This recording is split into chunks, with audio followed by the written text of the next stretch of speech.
दोस्तों, आज मैं कोई नई वीडियो लेकर के आपके सामने नहीं आया हूँ। आज मैंने देखा बहुत से सारे कमेंट आप लोगों के पढ़े और आप लोगों ने वीडियो देखा, इसके लिए बहुत बहुत धन्यवाद।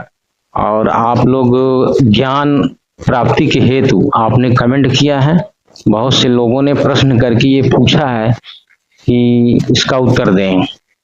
तो आज दोस्तों मैं आपको कुछ प्रश्नों के उत्तर दूंगा, क्योंकि सभी कमेंट्स के मैं जवाब नहीं दे सकता, लेकिन कुछ विशेष कमेंट के मैं जवाब देने की कोशिश कर रहा हूं। वैसे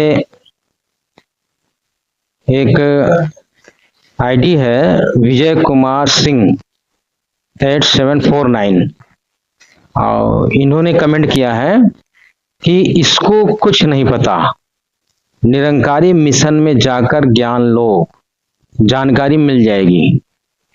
आप देख सकते हैं स्क्रीन पर दिख रहा है। तो मैं ये बताना चाह रहा हूं कि मैं निरंकारी मिशन से अछूता नहीं रहा हूं।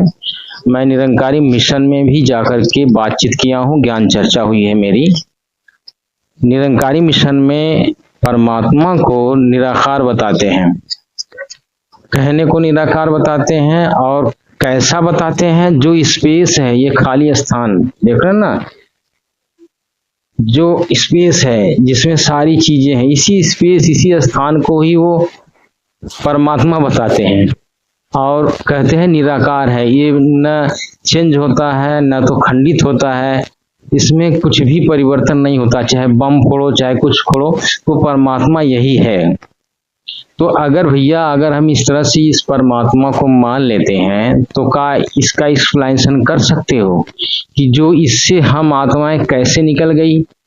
अगर चेंज नहीं होता परमात्मा, उसमें कोई कुछ नहीं होता, एकदम एक रूप है, चलो मान लिया, तो उसमें से परमात्मा से जो आत्माएं जो निकली हैं, जिनको तुम मोक्ष प्राप्त करवाना चाह रहे हो, जिसको दीक्षा दे रहे हो, उसका एक्सप्लेनेशन कर सकते हो कि उससे टूट कर निकल गई आत्माएं जो हम बोल रहे हैं?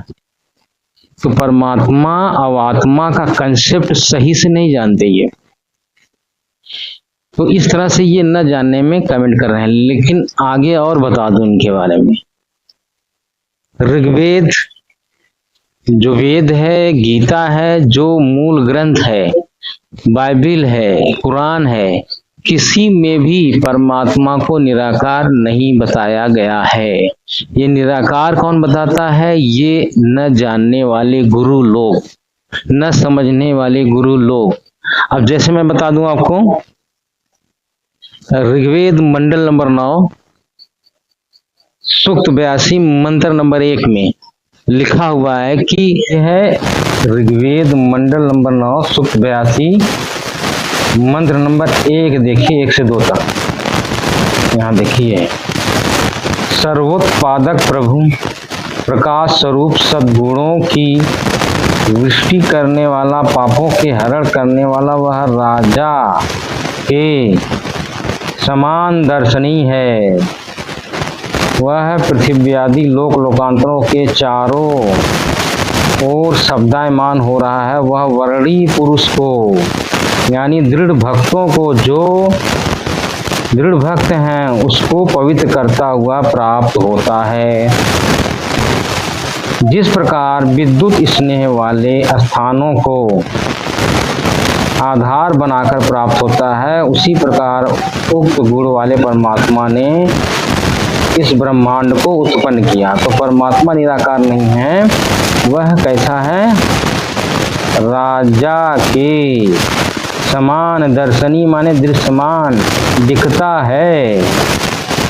ठीक है। अच्छा, एक और आप देखिए, नेक्स्ट प्रमाण है ऋग्वेद मंडल नंबर 9 सूक्त 54 मंत्र 3। ये है, सूर्य के समान जगत प्रेरक यह परमात्मा सौम्य स्वभाव वाला जगत प्रकाशक है और सब लोगों को पवित्र करता हुआ संपूर्ण ब्रह्मांडों के ऊर्ध्व भाग में भी वर्तमान है, यानी ऊर्ध्व भाग में है, एक जगह संपूर्ण ब्रह्मांडों के ऊपर। अच्छा, अगला देखिए, यह है ऋग्वेद मंडल नंबर 9 सूक्त 87 मंत्र नंबर 27। देखिए इसमें लिख रहा है कि प्रेम की वे सैकड़ों धाराएं जो नाना रूपों में स्थित को लाभ कर रही हैं, वे परमात्मा को प्राप्त होती हैं। प्रकाश पुंज, सुन रहे ना, प्रकाश पुंज परमात्मा को बुद्धिवृत्तियां विषय करती हैं, जो परमात्मा द्युलोक के तीसरे पृष्ठ पर, देखो ध्यान से, द्युलोक के तीसरे पृष्ठ पर विराजमान है और प्रकाश स्वरूप है, उसको बुद्धिवृत्तियां प्रकाशित करती हैं। अब बताओ कैसे आप कह सकते हो कि परमात्मा निराकार है? और ये महर्षि दयानंद द्वारा अनुवादित है, ये महर्षि दयानंद आर्य समाजी ने अनुवाद किया है, जो निराकार बताते हैं परमात्मा। उन्होंने अनुवाद तो कर दिया लेकिन खुद उनको स्वयं ज्ञान नहीं था, इसलिए देखो यहाँ पर द्युलोक के तीसरे पृष्ठ पर विराजमान, तो परमात्मा निराकार नहीं है। तो ठीक देखो, जब परमात्मा एक जगह विद्यमान है, राजा के समान है, तो उसको आप जो है निराकार नहीं कह सकते। कोई भी वस्तु होगी, यदि किसी एक स्थान पर है जहां पर वो रहता है, तो उसकी तो बाउंड्री ऑटोमेटिक बनेगी। ठीक है, जैसे हम कहते हैं कि द्विलोक के तीसरे पृष्ठ पर, तो एक स्थान है वो, तो वहां पर रहेगा तो उसकी एक बाउंड्री बनेगी। ये बात थोड़ी है कि बिना बाउंड्री होगा, जब बिना बाउंड्री होगा तभी निराकार कहेंगे। तो एक जगह बता रहा है तो साकार है, और वह कह रहा है कि राजा के समान है। और ये हम और भी ग्रंथों में है, जैसे बाइबल में भी है, वही कुरान में भी है। कुरान के सूरह फुरकान 25 आयत नंबर 59 में भी लिखा है, वहां पर भी है कि वह तखत पर जा बैठा, 6 दिन में सृष्टि रची, फिर 7वें दिन तखत पर जा बैठा। तो परमात्मा साकार है, निराकार नहीं है, वह राजा के समान है, यानी मनुष्य सदृश है। तो ये जो कमेंट किया है इन्होंने, तो ये कमेंट इनका गलत है। तो थोड़ा इनको ज्ञान होगा तो हो सकता है सही जगह पा जाए। तो आपको सही अगर जगह पर आना है तो फिर तत्वदर्शी संत रामपाल जी महाराज के शरण में आना होगा। उनके वीडियो को देखिए, पूरा यूट्यूब पर पड़ा हुआ है, उसके बाद फिर आपका पूरा खुल जाएगा पर्दा, जैसे हम लोगों को समझ में आ गया। सही जगह पहुंच जाओगे, सही ज्ञान हो जाएगा। तो फिर ज्ञान न होने की वजह से लोग कमेंट करते हैं। तो ये आपके सामने मैंने दिखा दिया, ज़्यादा समय भी नहीं है, एक कमेंट को क्लियर करने में इतना समय बीत गया। तो चलो अब अगले नेक्स्ट वीडियो में हम आप कंफर्म करेंगे।